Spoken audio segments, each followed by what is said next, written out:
یہ قصہ ایک ایسی وادی کا ہے جس کے بارے میں کہا جاتا تھا کہ جو بھی وہاں قدم رکھے وہ اپنے خوابوں میں کھو جاتا ہے۔ لوگ صدیوں سے اس وادی کی کہانیاں سناتے آ رہے تھے مگر کسی نے کبھی اسے اپنی آنکھوں سے نہیں دیکھا تھا۔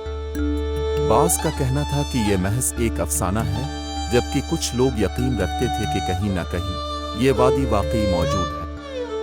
لیکن ہر کہانی کے پیچھے ایک ایسا شخص ضرور ہوتا ہے جو حقیقت کو جاننے کے لیے اپنی جان داؤ پر لگا دیتا ہے، اور یہی شخص تھا ذیشان۔ ذیشان ایک نوجوان مسافر تھا جسے پراسرار جگہوں کی کھوج لگانے کا شوق تھا۔ وہ ہر مقام پر جانا چاہتا تھا جس کے بارے میں لوگ حیرت اور خوف سے بات کرتے تھے۔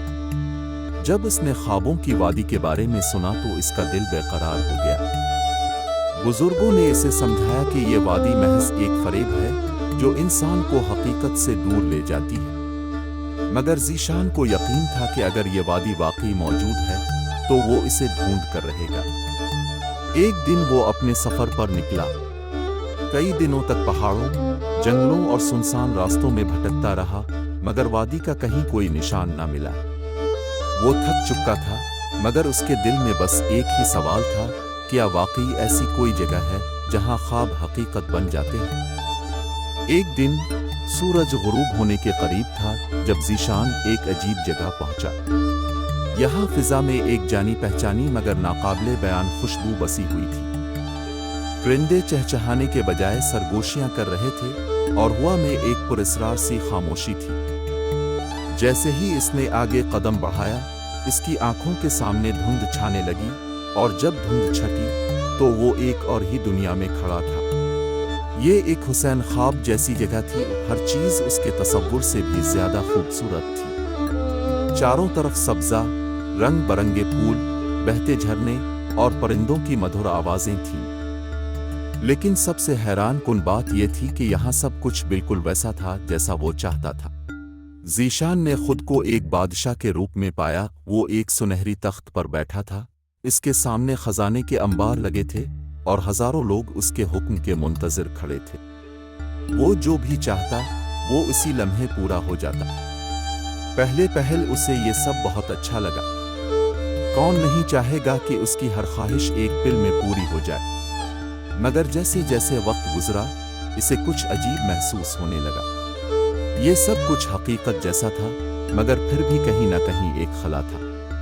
وہ جانتا تھا کہ یہ سب خواب ہے مگر مسئلہ یہ تھا کہ اس خواب سے نکلنے کا کوئی راستہ نہیں تھا۔ اس نے کئی بار اس جگہ سے باہر جانے کی کوشش کی مگر جتنا وہ آگے بڑھتا اتنا ہی وہ واپس وہیں آ جاتا۔ وہ لوگوں سے سوال کرتا مگر سب مسکرا کر کہتے، یہی تو تم چاہتے تھے نا، یہاں سے کوئی نہیں جا سکتا۔ اب وہ سمجھ چکا تھا کہ یہ جگہ جتنی حسین لگتی ہے اتنی ہی خطرناک ہے۔ یہ خوابوں کی دنیا تھی مگر یہاں کوئی حقیقت نہیں تھی۔ ذیشان کا ذہن منتشر ہونے لگا۔ وہ سوچنے لگا، اگر خواب ہمیشہ حقیقت بن جائیں تو پھر خوابوں کی قیمت ہی کیا رہ جائے گی۔ وہ بے بسی کے عالم میں چلتے چلتے ایک قدیم درخت کے پاس پہنچا۔ درخت کے نیچے ایک بوڑھا شخص بیٹھا تھا جو جیسے اس کا ہی انتظار کر رہا تھا۔ بوڑھے نے ایک پراسرار مسکراہٹ کے ساتھ کہا، اگر یہاں سے نکلنا چاہتے ہو تو اپنی سب سے بڑی خواہش قربان کرنا ہوگی۔ ذیشان الجھن میں پڑ گیا، میری سب سے بڑی خواہش؟ مگر وہ تو ہمیشہ یہی تھی کہ میری ہر خواہش پوری ہو۔ بوڑھے نے سر ہلایا، تو پھر فیصلہ کر لو، یہاں رہ کر ہمیشہ کے لیے اپنی خواہشات پوری کرو، حقیقت کی دنیا میں لوٹ جاؤ جہاں خواب صرف خواب ہوتے ہیں اور حقیقت میں محنت کرنی پڑتی۔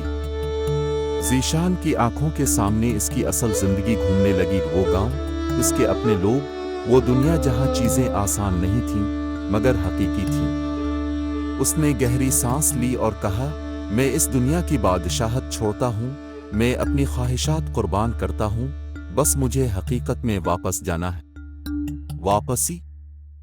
جیسے ہی اس نے یہ الفاظ کہے اچانک ہر چیز دھندلی ہونے لگی۔ وادی کا منظر گھومنے لگا اور پھر وہ خود کو ایک سنسان پہاڑی کے کنارے کھڑا پایا۔ پیچھے موڑ کر دیکھا تو خوابوں کی وادی غائب ہو چکی تھی، جیسے وہ کبھی تھی ہی نہیں۔ سبق: ذیشان جب واپس اپنی بستی پہنچا تو وہ ایک بدلا ہوا شخص تھا۔ وہ جان چکا تھا کہ خواب دیکھنا ضروری ہے، مگر ان میں کھو جانا بربادی ہے۔ وہ اب پہلے سے زیادہ محنتی اور خوش باش ہو گیا۔ جب بھی کوئی اس سے خوابوں کی وادی کے بارے میں پوچھتا تو وہ مسکرا کر کہتا، خواب دیکھو مگر ان میں قید نہ ہو جا۔ حقیقت کی دنیا ہی اصل زندگی ہے اور یہی سب سے قیمتی چیز ہے۔